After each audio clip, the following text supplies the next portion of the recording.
Hi, I'm San Francisco Police Chief Derek Liu.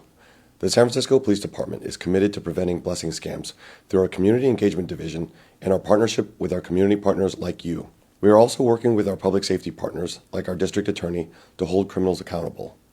It is critical to be able to recognize these scams, and we are going to explain how they work. Please watch the video we have prepared and continue to talk to all your friends and family, as we need everyone to continue to stay vigilant.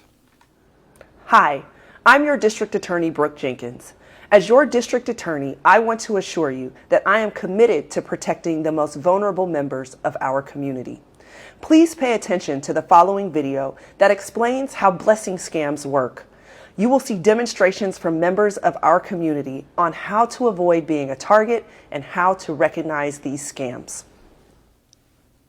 祈福黨通常都會聲稱可以幫助解決目標受害人嘅家人所得到嘅詛咒同埋疾病，而透過一啲所謂嘅祈福儀式，說服受害人將現金同埋值錢嘅物品放喺佢哋事先準備好嘅福袋入邊嚟俾佢哋進行祈福。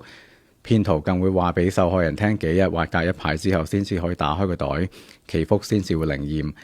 但係受害人打開個袋同埋發現值錢嘅嘢俾人換走咗嘅時候，騙徒就早已經無影無蹤。呢啲騙案已經喺三藩市發生咗好多年，請緊記留意保護自己，仲要學識點樣拒絕可疑人士或者陌生人。以下係幾個你可以參考嘅例子。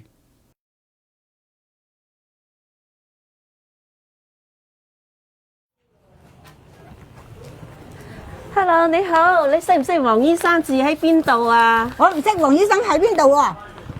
哦，你哋想揾黃醫生啊？係啊係啊，佢好叻㗎，專醫奇難雜症㗎。我女都係醫翻好嘅，你唔識啊？我帶你哋一齊去啊！我唔使喎，你識啊？你帶佢去好啦嚇。我唔識你啊！拜拜拜拜，我唔識啊！拜拜。